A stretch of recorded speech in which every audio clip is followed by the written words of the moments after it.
하는데 감히 제가 어떻게 그런 말을 한다는 것입니까?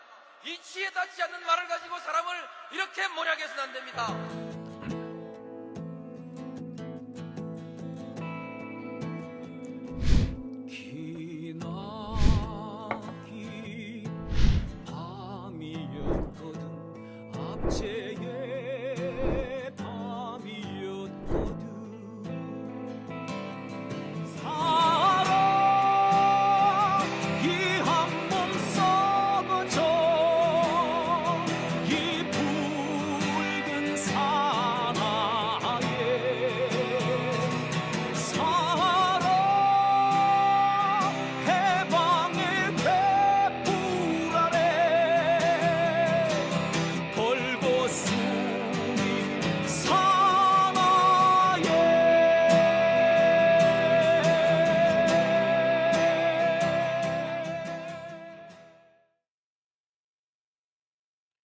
네, 오밤중의 뉴스 함께하고 계신 지금 시각 11시 56분을 지나고 있습니다. 난이제님, 다스베이더 끝나고 출근하셨다고요? 반갑습니다. JSA님, 검찰의 수사는 짜집기, 정적 죽이기, 권력의 카르텔을 보여주는 것입니다. 라고 하셨네요. 자, 검찰이 이제 막가파러 가고 있다는 얘기도 좀 해주셨어요. 자, 이용선님, 박찬대 의원이 접견했다는 건 뭔가요? 자, 이 부분 하니까 제가 좀 확인을 좀 해봐야 될 것 같아요. 어떻게 진행됐는지. 자, 지금 여러 가지 얘기가 나오고 있거든요. 그래서 이게 과연 맞는지 아닌지 제가 좀 살펴보고 있습니다. 자, 오밤중의 뉴스 함께하고 계시고요. 지금 계랑이님, 분노가 차오른다고 해주셨어요. 그렇습니다. 쿨피님 들어오셨고요. 아카시아님도 오셨네요. 오파랑님 오셨습니다. 네, 고맙습니다. 자, 그러면 지금까지 첫 번째 주제를 했고요. 이어서 두 번째 주제 제가 계속해서 가보겠습니다. 오늘 제가 준비한 두 번째 주제는요. 이낙연이 요즘 조용한 이유입니다. 검찰이 지금 이렇게 설치고 있는데 이낙연은 왜 이렇게 조용할까? 제가 최근에 갑자기 든 생각이었습니다. 한 2주 전까지만 해도요. 이낙연계가 상당히 시끄럽게 떠들었습니다. 민주당의 혁신하면서 그 혁신의 첫 번째 단계로서 그 혁신을 보여준 첫 번째 그걸 근거로서 그 불체포 특권을 포기하는 것을 선언해야 한다라고 주장했던 사람들이죠. 사실상 이게 말이 불체포 특권의 포기지 실은 이재명 대표만을 겨냥한 거지 이재명 대표 너 불체포 특권 포기해 라고 압박하는 거였어요. 우리도 다 포기할 테니까 너도 포기해라는 식으로 했던 겁니다. 자, 근데 여러분 설훈하는 꼬라지를 보셨으니 알겠지만 맨날 하는 얘기가 뭐 사법 리스크가 어떠니 당당하게 검찰에 가서 조사를 받아야 되니 이딴 소리를 하던 설훈이 지가 돈봉투 사건에 연루가 되니까 갑자기 태도가 확 바뀐 거 아니었습니까? 자, 그랬던 것과 되게 똑같이 막상 지들이 이 체포 동의안이 올라오면은 그렇게 포기하지 않을 겁니다. 하지만 지금 당장은 필요해. 뭐? 이재명을 흔들기 위해서. 그러니까 지금 현재 불체포 특권 포기 이거는요. 이게 헌법 자체를 바꾸지 않는 이상 포기한다고 해서 포기가 되는 게 아니란 말이에요. 필요시 얼마든지 재가동이 되는 겁니다. 그냥 선언에 불과해요. 솔직히 말하자면. 근데 그 선언에 불과한 얘기를 계속 하라고 하는 이유가 뭐다? 이재명을 궁지에 몰아넣겠다라는 거고 달리 말해서 검찰이 이재명을 흔드는데 적극적으로 동참해 주겠다라는 것을 의미하는 겁니다. 이렇게 시끄럽게 나대던 이낙연계가 갑자기 요즘 조용해요. 왜지? 얘들 왜 이리 조용하노? 원래 검찰하고 한 통속 아니었나? 그래서 검찰이 뭔가 공격을 시작하면은 거기에 빌붙어 가지고 같이 이재명을 두들겨 패는 것이 이들의 지금까지 행태 아니었나? 그죠? 행태였죠. 근데 갑자기 왜 이렇게 조용하지? 검찰이 이렇게 설치는데 얘들 원래 한통상 아니었어? 라는 의구심을 가질 수밖에 없는 거였죠. 자, 그래서 제가 준비를 해본 겁니다. 자, 검찰이 이렇게 설치는데 이낙연이 조용한 이유. 자, 다시 한번 말씀드립니다만 이낙연은 왜 요즘 조용할까요? 이낙연이 왜 이렇게 조용할까요? 뭐 개과천선했나? 뭐 다른 이유가 있나? 자, 도대체 이유를 알 수 없어. 왜 이렇게 조용할까요, 이낙연? 여기서 제 의문이 시작된 겁니다. 그래서 제가 여기저기 돌아다니면서 조금 취재를 해봤어요. 그랬더니 자, 몇 가지 재밌는 상황이 나서기 시작합니다. 자, 불체포 특권 포기 선언. 여기가 사실 어떻게 보면 출발점이에요. 불체포 특권 포기 선언을 하는 이유가 뭐였냐? 이 민주당 혁신위원회가 이 불체포 특권 포기 선언을 하자라고 제안을 했지만 적극적으로 밀고 나가지는 않았어요. 왜? 반대가 너무 심했거든. 민주당 의원들은 뭐 반대를 하더라도 대놓고 드러내놓고 싫은 표정을 지을 수가 없었는데 지지자들과 당원들이 난리가 나는 거야. 지금 때가 어느 때인데 불체포 특권 포기 이런 개소리를 하느냐. 지금 윤석열 정권이 검찰을 앞세워 가지고 민주당 민주 세력을 탄압하는데 눈이 뻘게 가지고 있는 상황에 어떻게 불체포 특권을 포기한단 말이냐, 말이 되느냐라고 핏대를 올리기 시작을 했던 겁니다. 그러니까 이 불체포 특권 포기 선언을 하기가 어려웠던 거죠. 그래서 혁신위원회도 조금 시간을 끌고 있는 상황이었습니다. 그랬는데 갑자기 얘네들이 불체포 특권 포기 선언을 지들이 먼저 해버린 거야. 사실상 뭐다? 이재명 너 잡혀가. 제발 좀 잡혀가. 이 말이죠. 검찰한테 길을 열어준 겁니다. 자, 그러자마자 갑자기 검찰이 이화영 지사를 어떻게 구워 삶았는지 아니면 어떻게 족쳤는지 이상한 소리가 흘러나오기 시작하는 거죠. 그리고 그 무렵에 딱 김성태가 떠버리기 시작했습니다. 그리고 그때부터 나오는 얘기가 8월 위기설이라는 게 나오기 시작해요. 얘네들의 이런 불체포 특권 포기 선언이 사실상 검찰한테 길을 열어준 게 된 겁니다. 검찰로서는 그랬던 거예요. 아유, 이재명에 대해서 더 이상 뭐 수사하기 어렵겠어. 어려우니까 뭐 선거 때 뭐 하나 좀 시비 걸 건 하나 만들지. 뭐 굳이 뭐 체포 동의안 이런 건 안 할래. 라는 식으로 나오니까 아니지. 얘네들이 이렇게 나선 거야. 아니. 우리가 길을 열어줄게. 하고 길을 열어준 겁니다. 마치 옛날 뭐 삼국지나 이런 데 보면은 꼭 그 성 내에서 문을 열어주는 이런 배신자들이 있죠. 얘들이 딱 그 꼬라지죠. 여튼 이 이후에 검찰의 행보가 갑자기 빨라집니다. 그러면서 나오는 얘기가 조홍천의 얘기였죠. 그러면서 8월 회기 중에 영장을 들고 올 거다라는 식으로 나옵니다. 검찰 대변인인 조홍천이 이렇게 공격적으로 나오기 시작을 해요. 자, 그런데 조홍천의 이 발언도 가만히 살펴보면은 사실 과거에 비해서는 톤이 많이 내려간 건 사실이에요. 그리고 검찰이 설치면 함께 설치는 그런 분위기였는데 자세히 내용을 보면은 대체적으로 어떤 그러니까 자신의 의견을 말한다기보다 약간 전망 쪽으로 조금 기우는 듯한 그러니까 톤 다운이 되는 이런 모습이긴 해요. 하기도 뭐 그래봤자 그게 그겁니다만. 자, 어쨌거나 지금 현재 검찰의 행보와 이게 좀 공격적인 행보에 비하자면 조홍천이 상당히 톤 다운이 돼 있는 건 분명해 보여요. 예. 그리고 조홍천 외에 다른 친낙계 의원들이 적극적으로 뭐 설치거나 하지는 또 않습니다. 사실상 뭐 거의 뭐 조홍천이 유일한 수준인데 그렇다고 해서 조홍천이 또 여기저기 적극적으로 나가면서 이런 얘기를 또 떠버리는 건 아니에요. 누가 보더라도 많이 줄었는데 왜 저러지? 라고 할 수밖에 없습니다. 자, 그런데 좀 이상하잖아요. 마치 불체포 특권의 포기가 민주당의 혁신인 것처럼 주장을 했고 그리고 이들이 이렇게 불체포 특권 포기 어쩌고저쩌고 하니까 많은 언론들이 민주당이 분열을 한다라고 쌩 난리를 쳤던 그래서 이재명의 발목 잡기를 하는데 아주 적극적이었던 사람들이었다.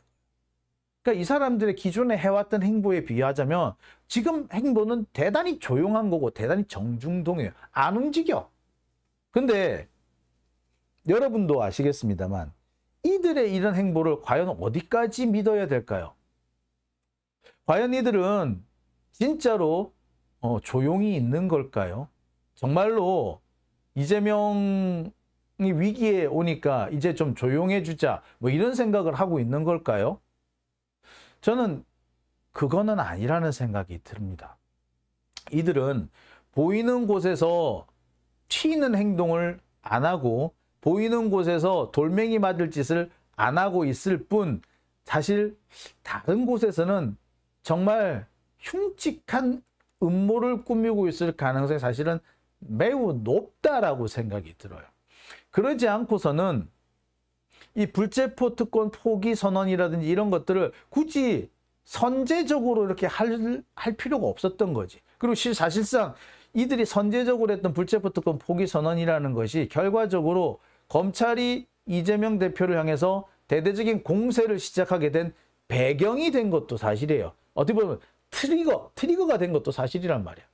그런데 막상 검찰이 밀고 들어오기 시작하니까 쉬 하고 있어. 왜 그럴까?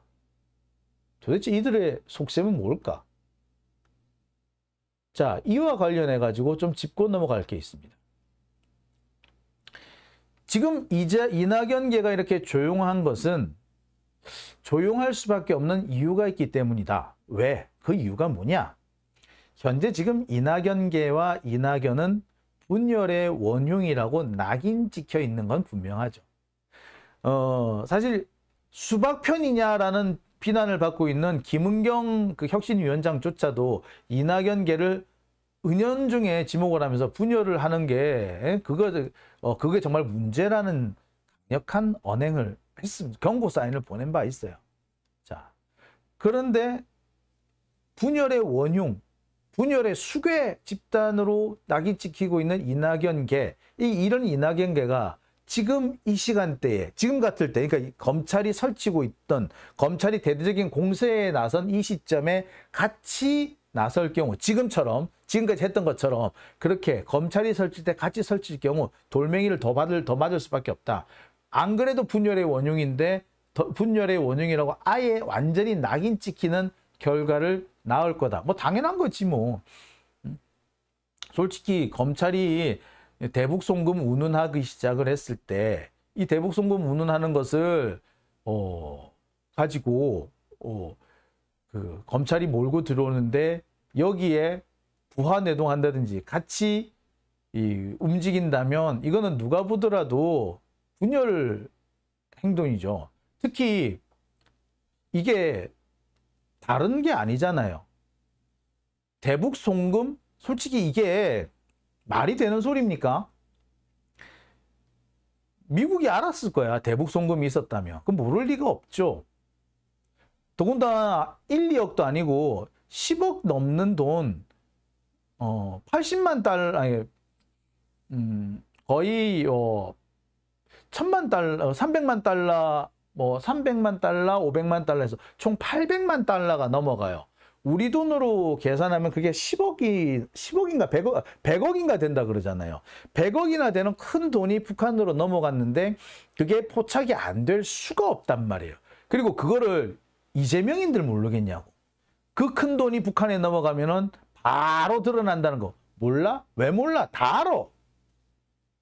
일단 이 대북 송금이라는 것 자체가 사실은 말이 안 되는 거예요.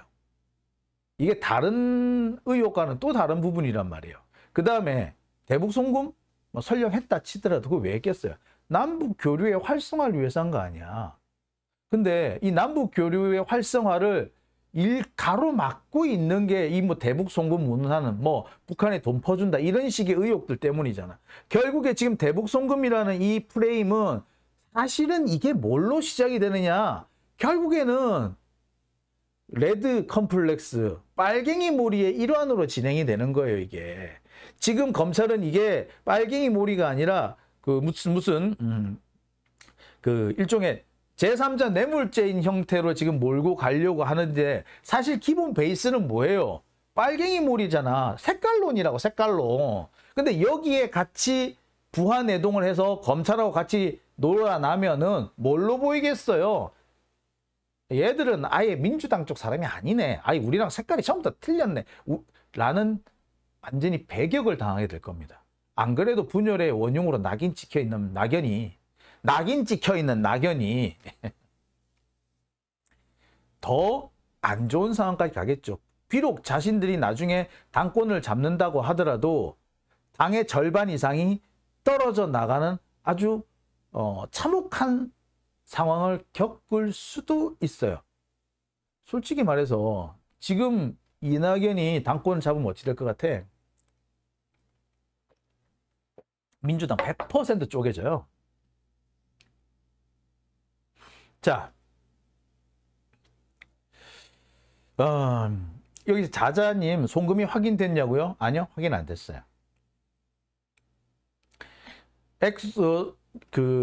쌍방울이 북한에 송금을 한 부분이 있는데 송금한 액수가 100억에 달할 정도로 큰 액수는 아닌 걸로 알고 있습니다. 제가 알기로는 10억까지는 확인이 된 걸로 알고 있거든요. 근데 추가로는 안 됐어요. 10억은 말 그대로 쌍방울이 북한과 이거 협상을 하기 위해서 사업을 함께 진행하기 위해서 진행한 돈이다. 저는 이렇게 알고 있어요.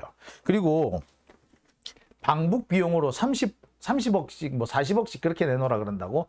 그러려면 방북 안 하지. 여러분들 같으면 30억씩 주고 북한을 왜 가? 미쳤어요? 남북의 교류 활성화를 위해서 가지. 민족의 평화적인 화해, 그리고 남북의 교류, 그리고 먼 미래의 통일, 이런 것을 위해서 가는 거지. 북한이 돈 내놓으라 그런다고 거기 덜쩍 간다고? 그럼 나라는 안 가. 나라도 가기 싫을 거야. 안 가. 미쳤냐고. 여하튼 간에 지금 여기서 제가 좀 짚고 넘어가고 싶은 게 좀 얘기 옆으로 셉니다만 꼭 제가 이낙연의 얘들한테 꼭 해주고 싶은 부분이 있어요. 지금 여기에서 검찰한테 밀리면은 앞으로 영원히 북한하고 교류 못해. 말만 뭔가 교류한다고 그러면 돈 어쩌고 저쩌고 시비를 걸 거야. 그리고 이게 이재명으로 끝날 것 같아? 이재명은 방북 자체를 안 했어. 근데 무슨 방북 대금이 나와? 말이 되냐고. 그런데 그런 이재명을 방북 대금 어쩌고 해가지고 잡아 가둔다면 그 다음은 누구겠어? 문재인 대통령이에요. 이거는 다음 차례는. 그 상황이 오면은 이낙연 네가 문재인을 감옥에 보낸 게 돼. 각오해 이씨 개새끼. 이낙연도 이건 아는 거예요.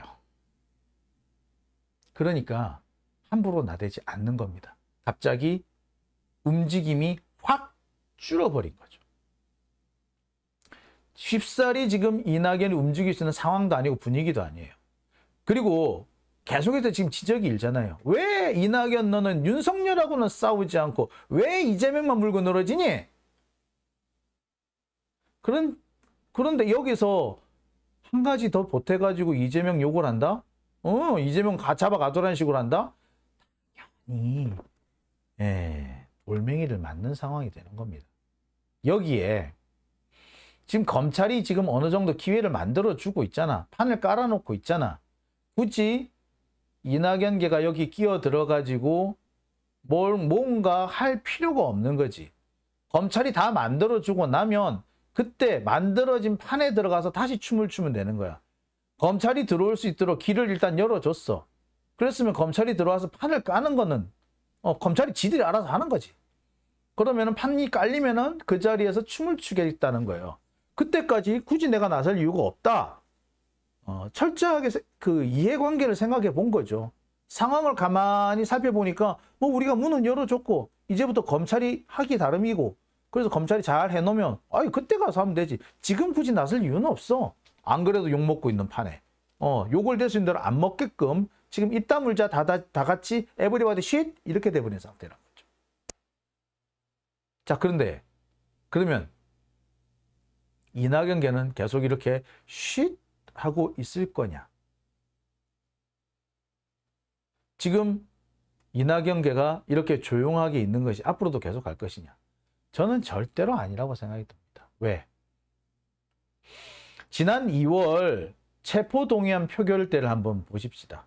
설훈이고 이상민이고 막 나서가지고 마치 체포동의안을 부결시키는데 자신들도 동참해 줄 것처럼 떠벌렸죠. 검찰이 보낸 체포 동의안을 살펴보니 아 이것은 엉터리네. 아 이거 가지고 어떻게 체포 동의안을 한단 말이야. 체포 동의를 해준단 말이야. 이건 말도 안 돼. 라고 분명히 얘기를 했었어요.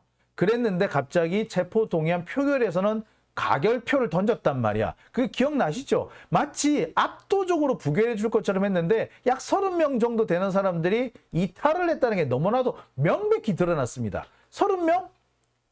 자, 이번에 불체포 특권 선언했던 31명하고 너무나 숫자가 딱 맞아 떨어지는 거지. 이 새끼들인 거지. 저는 여기서 춘천 지역구의 허영 의원을 꼭 짚고 넘어가고 싶습니다. 야, 얘 진짜 얘 그러면 안 돼, 인간이 그러면 안 돼. 허영. 춘천 지역의 많은 민주 시민들이 허영이 당선되었을 때 상당히 기뻐했습니다. 몇 년 동안 그 춘천에서 계속해서 아슬아슬하게 김진태가 당선이 돼버렸거든. 몇 표 차이가 안 났어. 뭐 한 1000몇 표 뭐 이렇게 제가 진짜 아슬아슬하게 졌는데 그러니까 막 48대 51 뭐 이런 정도로 진짜 근소한 차이밖에 안 났었거든요. 그런데 자, 허영이 그 몇 년간의 그 패배를 딛고 당선되니까 사람들이 무척 좋아했습니다. 근데 이렇게 수박질을 할 거라고 생각했으면 허영 안 찍어줬어. 허영 아니라 다른 사람으로 교체하려고 했을 겁니다. 지난번에 제가 춘천에 뭐 저도 이런저런 연고도 있고 뭐 일도 있고 해서 같이 가봤는데 그 난리가 나는 상황에서도 춘천에 플래카드 하나 자리에 안 붙어 있는 게 없어요. 민주당 플래카드. 뭐 엉뚱하게 지역 무슨 토론 지역 그 민원 같은 거 이런 플랜카드나 붙어 있지. 무슨 뭐 예산 얼마 확보했다는 등 무슨 뭐 지역에 무슨 뭐 그 건물 짓는 거라든지 무슨 사업하는 거 뭐 이런 거 토론회를 한다는 등 그런 거를 붙어 있을 뿐 하다못해 후쿠시마에 관한 얘기도 그때까지는 안 붙어 있더라고요. 제가 야, 이 허영 이 새끼 이거 진짜 못돼 처먹은 새끼네. 어우, 여튼. 자, 지금 이 낙엽계들의 행동은요, 조용하지만 마치 지난 2월 달에 체포동의안 표결 때 했던 것처럼 겉으로는 이재명과 같이 길을 갈 것처럼 하지만 뒤에서는 뒤통수를 칠 계획을 하나하나 짜고 있다라고 보시는 게 맞습니다. 같은 편처럼 행동하다가 결정적인 순간에 뒤통수를 때리는. 제가 지난 2월인가요? 그때 그 체포동의안 그때 그 대거 반란표가 나왔을 때 제가 그랬습니다. 이 망구다이에 망했다. 얘네들이 마치 부결표를 던질 것처럼 해줘놓고 그래서 우리 모두가 안심하게 마음을 놓게 만들어 놓고서 뒤통수를 친 거다. 라고 제가 그때 말씀을 드렸습니다. 마치 징기스칸이 상대방을 교란하고 기만 전술로 썼던 그 망구다이라는 전술을 쓴 것처럼 이 수박들이 우리를 속였다. 우리는 그 기만 전술에 당했다라고 말씀을 드린 바 있습니다. 지금 역시 얘네들도 같은 수단을 하고 있다. 같은 짓을 하고 있다. 보셔도 과언 아닐 겁니다. 마치 지금 같은 편처럼 하고 있으나 언제 뒤통수를 칠지 모른다. 아니 자신들이 뒤통수를 칠 수 있는 상황이면 언제든지 칠 것이다. 이재명 대표에 대한 체포동의안이 국회로 넘어오는 그 순간에 갑자기 어떻게 바뀔지 모르고요. 또 실제로 이재명 대표가 실질심사를 받으러 가서 또 어떤 식으로 나올지 모릅니다. 그때 또 뭐 이러쿵 저러쿵 하면서 시비를 걸 거라고 보입니다.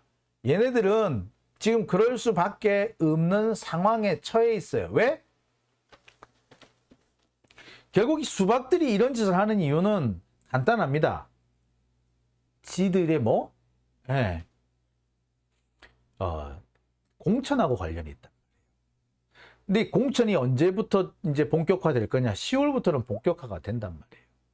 10월 달에 가서 이재명을 흔들면 이미 때는 늦어요. 그 전에 이재명을 흔들어서 이재명을 끌어내려야 한단 말이야. 근데 그 마지막 기회가 언제? 8월 달이야. 그러면은 이 이낙연계 입장에서는 어떤 생각하겠습니까? 예. 이 8월 달 검찰이 이재명 대표에 대한 체포동의안을 다시 상정할 이때에 모든 것을 다 집결해 놓겠지. 그리고 그 전까지는 무선 침묵 상태. 마치 아무것도 아닌 것처럼. 자, 근데 실제로 지금 무슨 상황이 벌어지고 있느냐? 제가 여기저기 뒤져보니까 지금 이낙연계는요, 겉으로는 조용히 관망하는 것처럼 보이지만 속으로는 이미 표단 속에 들어간 걸로 보여요. 내부적으로는 표단속을 열심히 하고 있고 지금 대대적인 활동을 들어간 건 아니지만 그래서 구체적으로 어떤 행동을 보이고 있는 건 아니지만 검찰이 밥상 차려줄 때까지 기다리면서 자기적으로 내부적으로 결속을 다지고 있는 상황이다 라고 보시면 됩니다. 지난번에도요 어떻게 했느냐, 서른이고 이상민이고 겉으로는 마치 부결표를 던질 것처럼 막 큰 소리 쳤지만 나중에 뒤에서 자기들끼리 3, 4, 5 뭉쳐가지고 야 이번에 가결 요렇게 했잖아. 그래서 30명이나 이탈표를 만들어낸 것과 똑같은 겁니다. 그때 이상민이고 서른이고 걔들은 연막 전술을 핀 거지. 지금도 똑같아요. 여기저기 뒤져보니까요 친낙계가 조용하지만 자기들끼리 3, 4, 5 모여가지고 결속을 다지고 있다는 것이 확인이 됩니다. 대규모 행사를 열지는 않아요. 그 다음에 그런 대규모 모임을 열지는 갖지는 않습니다. 자기들끼리 티나게 행동을 안 해. 하지만 자기들끼리 의원들 친낙계 끼리끼리 모여다니면서 자기들끼리 계속해서 야 알지 라는 식으로 모이고 있더라. 그런 게 지난번 그때 2월 달에 했던 것과 똑같은 양상이더라 이거야. 그러면서 하는 얘기가 일단 조용히 있어.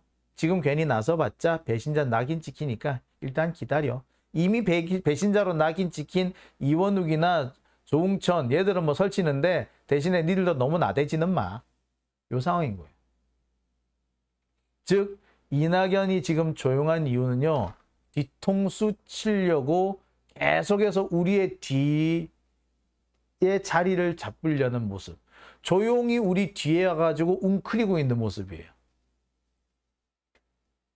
그래서 지금 우리 뒤에 와가지고 웅크리고 있는 거야. 뒤통수 치려고. 그러면 뒤통수 칠 수 있는 상황까지 계속 웅크리고 안 움직이고 있어야겠죠? 그 상황인 거예요, 지금. 그래서 조용한 겁니다.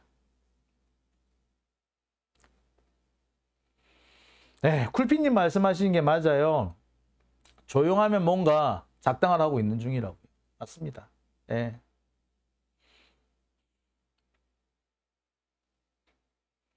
사실 뭐 제가 이 이상 더 하고 싶은 말씀이 있는데, 예, 우리 GI님이 말씀하신 것처럼 자세한 얘기를 더 못하겠어요. 민주당 분열 날까봐 진짜. 아우 씨, 열받아. 예. 지금 민주당이 크게 바뀌려면요, 그 31명 얘네들을 쳐내야지 민주당이 바뀌어요. 참. 근데 뭐 지금 이낙연이 생각하는 것만큼 이렇게 쉽게 흘러가지는 않을 거라는 생각은 듭니다. 예. 아직 대북 송금과 관련해 가지고 이재명 대표가 본격적으로 칼을 들이민 건 아니거든요. 자, 그렇습니다. 자, 답답하네요. 자, 걸스 브레이브님 후원해 주셨네요. 감사합니다. 네, 홍준수님 눈 봐요. 그게 사람 눈이에요.